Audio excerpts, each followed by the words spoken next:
Telugu film industry employees federation వేతనాల పెంపు విషయంగా 15 రోజుల నుంచి మా నిరసన తెలియజేస్తున్నాం. ఆ నిరసన మీ అందరికి కూడా తెలుసు, మా వేతనాలు 30% పెంచాలనేది. దానికి వివిధ రకాలుగా ఛాంబర్లో చాలా రోజుల నుంచి చర్చల పేరుతో పిలుస్తున్నారు, ఆచరణ సాధ్యంగానే కండిషన్లు పెడుతున్నారు.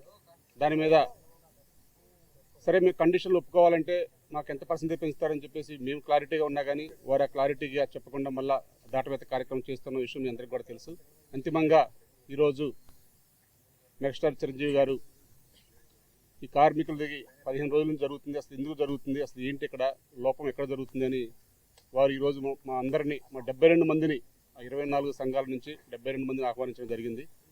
వారు ఈ 2 గంటల సేపు కూడా అసలు మీ కష్టాలు ఏంటి అని ప్రతి ఒక్క యూనియన్ నుంచి, ప్రతి ఒక్క యూనియన్ సభ్యుల నుంచి వారి యొక్క వివరణ అంతా పూర్తిగా తెలుసుకున్న తర్వాత వారు ఒకటే చెప్పడం జరిగింది, ఏది ఏమైనా అటు నిర్మాత బాగుండాలి, కార్మికులు బాగుండాలి, మీ సమస్యలన్నిటికీ కూడా వెంటనే ఒక 2 రోజుల్లో మనం పరిష్కరించే విధంగా ఏ విధంగా అయితే మీకు న్యాయం జరుగుతుందని మమ్మల్ని అన్ని వారు వివరంగా అడిగిన పిదప మేము అంతా క్లారిటీగా చెప్పడం జరిగింది. సార్ ఇలా మాకు వేతనాల పెంపు విషయంలో మేము ఇప్పుడు క్లారిటీగా ఉన్నాము, కానీ మా మీద చాలా నిందలు వేస్తూ ఉన్నారు, మేము అడిగిన దాంట్లో న్యాయం ఉంది అని మేము వారికి పూర్తిగా వివరించడం జరిగింది. కానీ వారికి వివిధ రకాలుగా వారి సమస్యలు వారు చెప్పారు, నిర్మాతలు కానీ ఇంక నిన్న మొన్న వచ్చిన వారందరూ కూడా. మా సమస్యలు కూడా ఈరోజు చెప్పాం కాబట్టి వారు కూడా ఇతను రేపు కానీ ఎల్లుండి కానీ ఈ సమస్య పరిష్కరిస్తామని చెప్పడం జరిగింది. వారు కూడా సేమ్ కండిషన్ల గురించి పూర్తిగా మాట్లాడారు. మేము కూడా కండిషన్ల గురించి ఒక ఫ్లెక్సిబిలిటీగా ఎలా ఉండాలి ఏంటి అనేది క్లారిటీగా మాట్లాడాం. ఏదేమైనా మనందరం కూడా ఒక కుటుంబం, ఆ కుటుంబం అనేది మన ఛాంబర్ సమక్షంలో మేమందరం కూడా ఉన్నాం కాబట్టి మేము ఒక సయోధ్యగా వెళ్ళడానికి మాకు కూడా కొన్ని సూచనలు చేయమని చెప్పడం జరిగింది. అవన్నీ కూడా మేము వీరశంకర్ గారు, అమ్మిరాజు గారు, అలెక్స్ గారు, అలాగే మా కమిటీ సభ్యులందరూ కూడా మొత్తం కూడా ఏదేమైనా మా వర్కర్స్కి న్యాయం జరగాలి, అలాగే నిర్మాత బాగుండాలని మేము కూడా వారికి చెప్పడం జరిగింది. ఏదైనా రేపు కానీ ఎల్లుండి కానీ ఈ సమస్యకి పరిష్కారం ఇక్కడ దొరుకుతుందని మేము ఆశిస్తున్నాం.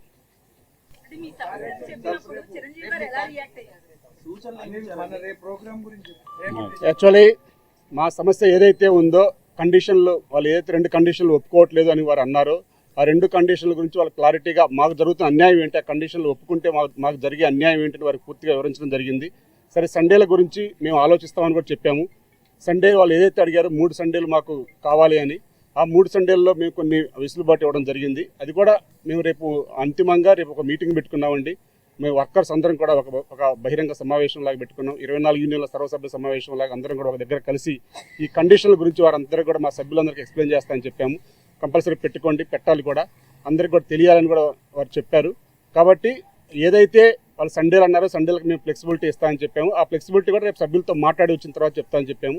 అలాగే 9 to 9 కాల్ షీట్ గురించి పూర్తిగా మాకు దానివల్ల ఎలా లాస్ అవుతుంది, ఎలా కొన్ని యూనియన్లకు బెనిఫిట్ అవుతుంది, అసలు బెనిఫిట్ కాని యూనియన్లు ఏంటి అనేది కూడా క్లారిటీగా మేము అంతిమంగా ఒకటే చెప్పాము. మాకు దానివల్ల ఎంత లాస్ అవుతాము, దానివల్ల ఏంటి, ఆ లాస్కు సంబంధించిన బెనిఫిట్ ఏంటి అని కూడా క్లారిటీగా వారికి వివరించడం జరిగింది.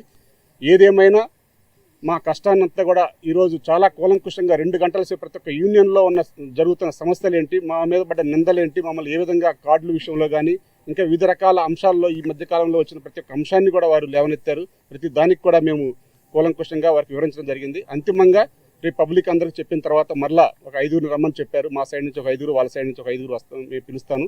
అంతిమంగా సమస్య పరిష్కారం చేద్దాం. ఏదున్నా మన ఛాంబర్, కౌన్సిల్ మనందరం కూడా కలిసికట్టుగా పనిచేసుకోవాలి.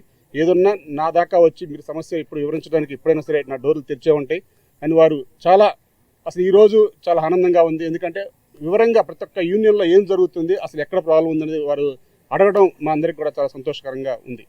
రేపు నిరసన కార్యక్రమం ఉందండి. నిరసన కాదు, జనరల్ రేపు జనరల్ బాడీ, మా నిరసన ప్లస్ మా జనరల్ బాడీలో అన్ని సమస్యలు మా పబ్లిక్కి వివరించడానికి అక్కడ ఏదైతే ఈ 2 కండిషన్లు ఉన్నాయో ఆదివారాలు కానీ, అలాగే ఏదైతే 9 to 9 కాల్ షీట్ అని వారు అంటున్నారో ఆ 9 to 9 కాల్ షీట్ కూడా సభ్యులందరికీ చెప్పి అక్కడ వారి నిర్మాతల గురించి, వారి సమస్యల గురించి కూడా చెప్పారు. ఆ సమస్యలన్నీ కూడా మేము అక్కడ అందరికీ వివరించి, మా సభ్యులందరికీ వివరించి ఆ తదుపరి మేము ఇక్కడ వచ్చి వారి సభ్యుల యొక్క నిర్ణయాన్ని మీకు తెలియజేస్తామని చెప్పాం. దానికి కూడా వారు ఆమోదం తెలపడం జరిగింది.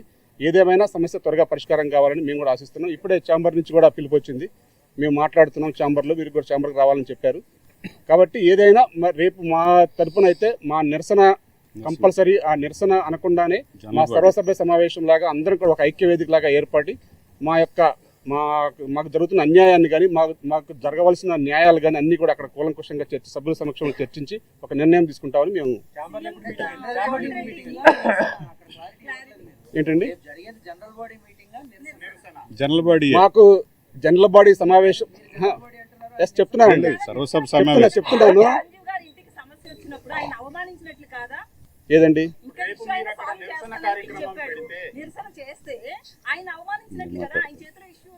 కాదండి మేము వారికి వివరించడం జరిగింది. మేము సర్వసభ్య సమావేశంలో ఏర్పరిచి మా నిరసన ఏదైతే 15 రోజుల నుంచి చేస్తున్నామో దానికి ఒక కన్క్లూజన్గా సభ్యులకు కూడా వివరించాలి అని మేము ఆల్రెడీ పెట్టుకోవడం జరిగిందని చెప్పాము. దాన్ని సభ్యులకు వివరించాలి, అది మంచి పనే, మీరు చేస్తుంది కూడా మంచి పని కాబట్టి అది చేయండి తప్పనిసరిగా సభ్యులందరూ వివరించండి. వివరణ ఆ 2 పాయింట్ల మీద మాకు సభ్యుల్లో ఉన్న క్లారిటీ కోసం అని చెప్పి రేపు పెట్టుకోవడం జరుగుతుంది. ఆ క్లారిటీ వచ్చిన తర్వాత తదుపరి రేపు ఈవినింగ్ కానీ ఎల్లుండి కానీ మళ్ళీ ఇక్కడికి పిలుస్తా అని చెప్పారు. నిర్మాతల్ని, ఛాంబర్ని, భరతభూషణ్ గారిని, ఛాంబర్ పెద్దలను అందరినీ పిలుస్తా అని చెప్పారు.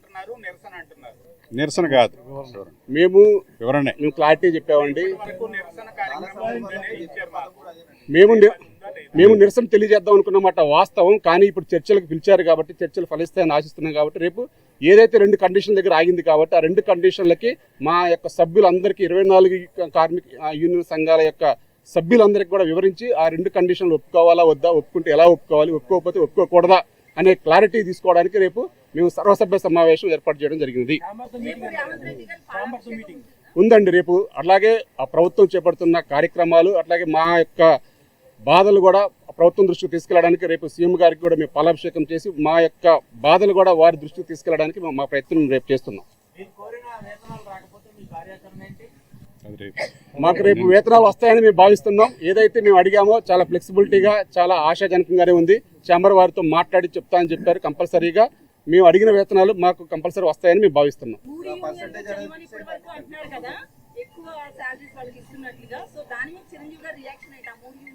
ఆ 3 యూనియన్లో కూడా అంతర్భాగమే. కంపల్సరీ వారికి కూడా న్యాయం చేయాలని చెప్పి చిరంజీవి గారు చెప్పడం జరిగింది.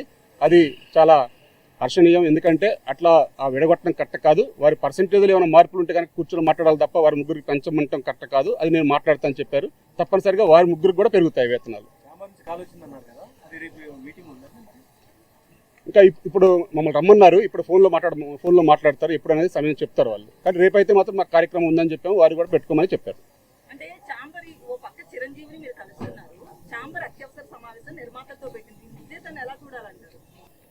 అంతిమంగా ఒకటే అండి, చిరంజీవి గారు పెట్టినా బాలకృష్ణ గారు పెట్టినా ఏదన్నా కార్మికుల సంక్షేమం, నిర్మాతల సంక్షేమం కోసమే ఆలోచన చేస్తారు. ఎందుకంటే ఇప్పుడు మెగాస్టార్ చిరంజీవి గారు మా 72 మంది కార్మికులను కూడా కార్మిక నాయకులందరినీ పిలిచి మాట్లాడారంటేనే ఇంకా ఆ సమస్య పరిష్కారం దొరుకుతుందని మేము భావిస్తున్నాం. అలాగే వారు కూడా ఒకటే చెప్పారు, ఏదన్నా ఛాంబరు, నిర్మాతలు అందరూ కూడా ప్లస్ వర్కర్స్ అందరూ కూడా కలిసి రేపు చేసుకోవాల్సిన వాళ్ళం కాబట్టి ఈ సమస్య వాళ్ళని కూడా పిలుస్తాను. ఏదైనా ఒక పెద్ద మనిషిగా మీ ఇద్దరి మధ్యలో ఒక సయోధ్య కుదర్చడానికి నేను ప్లాన్ చేస్తాను తప్ప సమస్యని ఇంకా ఎక్కువ జటిలం చేయడం బాగోదు. కాబట్టి వారి సైడు సమస్యలు ఉన్నాయి, మీ సైడు సమస్యలు ఉన్నాయి కాబట్టి ఆ సమస్య పరిష్కారానికి నేను మార్గం చూపుతాను. ఆ మార్గం మధ్యలో నా అవసరం ఎంత ఉంటే అంతవరకు నేను సాధ్యమైనంత వరకు మీ ఇద్దరికీ న్యాయం చేసే విధంగా ప్రయత్నం చేస్తాను వారు చెప్పడం జరిగింది. ఇంకా చెప్పలేమండి, ఇప్పుడే చెప్పలేము. ఏదైనా క్లారిటీ రావాలి కాబట్టి రేపేళ్ళింట్లో మళ్ళీ మా యొక్క కార్యక్రమం చెప్తాం కాబట్టి తప్పనిసరిగా సమస్య పరిష్కారం ఆ రెండు పాయింట్ కండిషన్ల మీద ప్లస్ వారు మాకు ఏదైతే మా వేతనం పెంచాలని మేము భావిస్తున్నామో ఆ పర్సంటేజ్ విధానం అనేది మాకు నచ్చితే మేము వెంటనే గురువారం నుంచి షూటింగ్ చేసుకోవచ్చు. మాకు ఆమోదయోగ్యంగా ఉంటాయని మేము భావిస్తున్నాం. అది ఆమోదయోగ్యంగా ఉంటే తప్పనిసరిగా మేము అంగీకరిస్తామని చెప్పాము. వారు ఫ్లెక్సిబిలిటీగా విన్నారు. ఏదైనా రేపు ఈవినింగ్ కానీ ఎల్లుండి మార్నింగ్ కానీ, ఎందుకంటే మళ్ళీ వారు 21 నుంచి ఉండరు కాబట్టి 21 లోపే సమస్య పరిష్కరిద్దామని చెప్పారు. కాబట్టి మేము అందుబాటులో ఉండమన్నారు. ఏదన్నా రేపటి నుంచి మా సైడ్ నుంచి ఒక 5గురిని రేపటి నుంచి అందరినీ పిలవలేం కాబట్టి ఈరోజు అందరి యొక్క సమస్యలు విన్నారు. ఆ 2 కండిషన్లు ఎందుకు ఒప్పుకోవట్లేదు, దానివల్ల మీకు జరుగుతున్న అన్యాయం ఏంటి అనేది వారు చాలా వివరంగా అన్ని యూనియన్ల యొక్క వివరణ తీసుకున్నారు. కాబట్టి ఆ వివరణ రేపు మా సభ్యులు కూడా తెలియజేసిన తర్వాత మీకు తెలియజేస్తానని చెప్పాం. కాబట్టి రేపు మేము అందరం కూడా సభ్యుల సమక్షంలో ఆ నిర్ణయం తీసుకుంటాం. ఓకే అండి, థ్యాంక్ యూ. అందరికీ నమస్కారం. ఇది చిరంజీవి గారు ఈ ప్రత్యేక సమావేశాన్ని ఏర్పాటు చేయడం నిజంగా అభినందనీయం. ఎందుకంటే సమస్య జటిలమవుతున్నప్పుడు అలాంటి ఒక పెద్ద మనిషిగా ఆయన వచ్చి ఇటు కార్మికుల కష్టాలు అటు నిర్మాతల కష్ట నష్టాలు తెలిసిన వ్యక్తిగా ఇరువైపులా ఇద్దరికీ ఆమోదయోగ్యంగా ఉండేలాగా ఆయన ఆలోచిస్తున్నారు. మమ్మల్ని కూడా ఒక మెట్టు మీరు దిగాలి, ఒక మెట్టు వాళ్ళు దిగాలి అన్నట్టుగానే ఆయన మాట్లాడుతున్నారు ఈ సమస్య పరిష్కారం అవటానికి. సో ఈరోజు అందరి యూనియన్ల సమస్యలు ఆయన విన్నారు. కొన్ని అంతకిత విన్న కొన్ని వాటికి వివరణ ఆయన తెలుసుకున్నారు. అలాగే ప్రొడ్యూసర్ల కష్టాలు కూడా చెప్పారు. వాళ్ళు 9 to 9 వాళ్ళ సండేస్ ఎందుకు అడుగుతున్నారో కూడా చెప్పారు. అసలు ఈ సమస్య పరిష్కారం అవ్వట్లేదని ఫెడరేషన్ నిరసన కార్యక్రమంగా అనుకున్నది మీకు వివరణ ఇస్తున్నాను నేను. అది రేపు జనరల్ బాడీ సమావేశం కాబోతోంది. నిర్మాతలు ఏదైతే రిక్వెస్ట్ చేశారో ఈ 2 ఇస్తే మాకు బెనిఫిట్ అవుతుంది అని అన్నదో అది మెంబర్స్కి అందరూ చెప్పి వాళ్ళ ఆమోదయోగ్యం అయితే డెఫినెట్గా రేపు ఓకే మీ కండిషన్ లేకపోతే ఇలాగ 3 సండేలు అడిగారు కదా ఇంకొక సండే ఇస్తాము అన్నట్టుగా మాట్లాడడం వయా మీడియాగా ఇద్దరికీ ఆమోదయోగ్యం విధంగా ఉంటుంది. ఫైనల్గా చర్చల ద్వారానే ఈ సమస్య పరిష్కారం అవుతుంది. ఫైనల్గా ఇండస్ట్రీ అంతా అవుతే మీరు కూడా ఇండస్ట్రీలో భాగమే, సినిమా జర్నలిస్టులు ఇప్పుడు కూడా కుటుంబంలోనే చూస్తూ ఉన్నారు. సో ఇక్కడ ఏమీ కూడా ఎవరికి వాళ్ళు మీడియాతో మాట్లాడి ఒకళ్ళొకళ్ళు రెచ్చగొట్టడం కాకుండా అటు ప్రొడ్యూసర్లు కూడా టెక్నీషియన్లు అవమానించే రీతిలో మాట్లాడడం కానీ, అలాగే టెక్నీషియన్స్ మాకు ఫుడ్ పెట్టేది ప్రొడ్యూసర్ అనే కన్సర్న్తో ఉన్నారు కాబట్టి వాళ్ళలో కొంతమంది పరుషపద్ధ జాలాలు వాడకుండా ఈ సమస్య పరిష్కారం అందరూ మళ్ళీ తిరిగి సినిమా కుటుంబంలాగా అందరూ కలిసిమెలిసి ఉండాలని ఆయన ఆకర్షించారు. మేము కూడా డైరెక్టర్ అసోసియేషన్ తరఫున నన్ను ఇక్కడ కోఆర్డినేషన్ కమిటీలో నన్ను పెట్టినందుకు మేము కూడా అదే కోరుకుంటున్నాం. రేపు నా రాగానే అడిగారు నిరసన అన్నాను కదా, నిరసన అనే కార్యక్రమం ఈ సమస్య పరిష్కారం కావట్లేదన్నప్పుడు జరిగింది. ఇప్పుడు అది సర్వసభ్య సమావేశం అయింది. ప్రొడ్యూసర్ల యొక్క రిక్వెస్ట్ని కూడా రేపు ప్రజలందరికీ తెలియజేసి వాళ్ళకి మన సపోర్ట్ కావాలంటున్నారు, మీరు ఎంతవరకు చేయగలరు, ఇందులో వయా మీడియాగా మనం ఏం చేయగలము, అలాగే వాళ్ళు వయా మీడియాగా మనకి ఏం చేయగలరు అనేది డెఫినెట్గా ప్రతిసారి ఇంతకన్నా ఎక్కువ రోజులు 40 రోజులు 30 రోజులు కూడా షూటింగ్ లాగిన సందర్భాలు ఉన్నాయి. మద్రాసులో కూడా చాలా సందర్భాలు ఇలా జరిగినాయి. ఇదేం కొత్త కాదు. కాకపోతే ఈసారి మా ఇప్పుడున్న పరిస్థితి ట్రేడ్ ప్రకారంగా మా కష్టాలను అర్థం చేసుకోవడానికి ప్రొడ్యూసర్లు రిక్వెస్ట్ చేస్తున్నారు, అలాగే చిన్న నిర్మాతల రిక్వెస్ట్ ఉంది. ఇవన్నిటిని ఆలోచించిన అలాగే టెక్నీషియన్ల కష్టాలు ఉన్నాయి. ఇందులో ఒక 5-6 యూనియన్లు ఈ 12 గంటలే కాకుండా ముందు ఒక 2 గంటల తర్వాత 2 గంటలు కూడా కష్టపడేవాళ్ళు ఉన్నారు. సో కేటగిరికల్గా ఇలాగ మొత్తం 24 క్రాఫ్ట్స్ యొక్క సమస్య కాదండి ఇప్పుడు ఈరోజు మాట్లాడుతుంది. అందులో 13 యూనియన్సే డైలీ వేజెస్ ఉన్నారు. ఆ 13 యూనియన్లో కూడా ఒక 5-6 యూనియన్లు ముందుగా లేచి వాళ్ళు ఓనర్ దగ్గరికి వెళ్ళి అక్కడ ఎక్విప్మెంట్ ఎక్కించుకుని మళ్ళీ స్పాట్కి వచ్చి వాళ్ళు ప్యాక్ తీసి ఇలాంటి చాలా ఈ 12 అవర్సే కాకుండా 2 అవర్స్ అంటే ఇంచుమించు 16 గంటలు పనిచేస్తూ ఉన్న వాళ్ళని కొంచెం అది ఒక 5-6 యూనియన్లు ఉంటాయి, వాటిని కొంచెం స్పెషల్ మెన్షన్ చేయండి అని చెప్పడం జరిగింది. ఆయన కూడా చాలా జాగ్రత్తగా అన్నీ నోట్ చేసుకుని ఏది కూడా మిస్ అవ్వకుండా ఆయన ఒక స్టూడెంట్ లాగా అన్నీ రాసుకున్నారు. నిజంగా చిరంజీవి గారు ఇంతే ఓపిక మన ప్రొడ్యూసర్ సైడ్ కానీ మన యూనియన్ సైడ్ కానీ డిస్కషన్ అప్పుడు ఈ రోజు ఎలా జరిగిందో 2 గంటలు చాలా కన్స్ట్రక్టివ్గా డిస్కషను. ఛాంబర్లో కూడా మా సైడ్ కానీ ప్రొడ్యూసర్ సైడ్ కానీ ఇంత కన్స్ట్రక్టివ్గా మీకున్న ఇబ్బందులు కేటగిరికల్గా మాట్లాడుతూ ఉంటే ఈ 3 గంటల్లో ఈ 3 నెలలు టైంపాస్ అయ్యేది కాదు. ఇప్పుడు కూడా కన్స్ట్రక్టివ్గా డిస్కషన్ జరగలేదు కాబట్టే ఇలాంటి ప్రాబ్లం ఈ 15 రోజులుగా షూటింగ్లు ఆగటం జరిగింది. కానీ లేకపోతే ఇటు సైడ్ కూడా వర్కర్స్ సఫర్ అవ్వకూడదు, అలాగే కోట్లకు పెట్టుబడి పెట్టి ప్రొడ్యూసర్లు కూడా సఫర్ అవ్వకూడదు. సో ఫైనల్గా ఎవరి హక్కులు వాళ్ళు కాపాడబడాలి, వాళ్ళ కష్టాన్ని వాళ్ళు గుర్తించాలి. అలాగే వాళ్ళు కూడా ప్రొడ్యూసర్లు కూడా ఆ రోజు 2000 బిలో ఉన్న వాళ్ళకందరికి పెంచుదాం ముందు అని ఆ రోజు వాళ్ళు పెంచారు. వీళ్ళు కష్టపడుతున్నారు కాబట్టి వీళ్ళు తక్కువ వస్తుంది కాబట్టి అన్నది. అలాగే పైన 3 యూనియన్లు కూడా ఆ రోజుని ఇంత పెంచుతున్నామని ఒక మాట అని ఉంటే ఆ రోజు సాల్వ్ అయిపోయేది. అస్సలు పెంచం అనే పరిస్థితి ఆ రోజు ఉంది కాబట్టి జటిలంగా మారింది.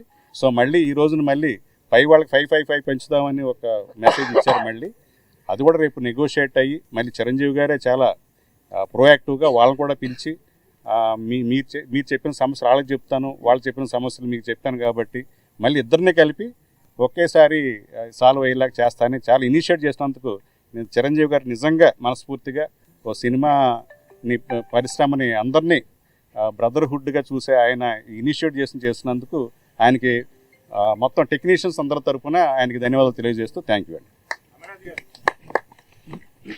ముందుగా మమ్మల్ని ఈ చర్చలకు అంటే ముందుగా మమ్మల్ని 24 కార్మిక సంఘాలు 72 మందిని కూడా వారి ఇంటికి పిలిపించి చాలా మర్యాదలతో స్నాక్స్, టీలు అన్నీ కూడా చాలా ఇంట్లో ఫ్యామిలీ మెంబర్స్, చుట్టాలు వస్తే, బంధువులు వస్తే ఎలా చూస్తారు అంత మర్యాదగా చేసి చూసినందుకు వారికి ఈ సందర్భంగా ప్రత్యేక ధన్యవాదాలు, కృతజ్ఞతలు తెలియజేస్తున్నామండి. మనం ఎవరు వచ్చినా టీ, కాఫీ ఇస్తాం, స్నాక్స్తో సహా తెప్పించి 2 hours మా అనిల్ గారు, మా శంకర్ గారు, నేను, మిగతా కార్మిక సంఘాల నాయకులందరూ కూడా చెప్పిందంతా వివరంగా విన్నారండి. చాలా సంతోషం. ఎందుకంటే అంత టైం స్పెండ్ చేసి ప్రతి అంశం ఆయనకి దాదాపు 40 ఏళ్ళు క్రాస్ అయి ఉంటుంది వారి ఇండస్ట్రీకి వచ్చి. వారు అన్ని కూలంకుషంగా అటు నిర్మాతలకు కానీ, దర్శకులు కానీ, మిగతా మా కార్మికులు కానీ అన్ని వివరంగా విన్నారండి. 2 daysలో దీని అంతటిని సాల్వ్ చేయగలరని ఆ సత్తా వారికి ఉందని ఈ మీడియా ముందుగా మా అనిల్ గారు, శంకర్ గారు చెప్పారు. డెఫినెట్గా మంచి ఫలితాలు వస్తాయి. రేపు ఎల్లుండిలో మళ్ళీ చక్కగా మీ ముందుకు వస్తామండి. చాలా హ్యాపీగా వెళ్తున్నామండి. అంతే హ్యాపీగా మళ్ళీ రేపు మిమ్మల్ని కలుస్తాం. ఇంకో రోజు ఇంకా హ్యాపీగా వచ్చి సార్ని కలిసి మీ ముందే అది రిలీజ్ చేస్తామండి. థ్యాంక్ యూ అండి. నమస్కారం అందరికీ. ఎంతసేపు ఉన్నందుకు నమస్కారం.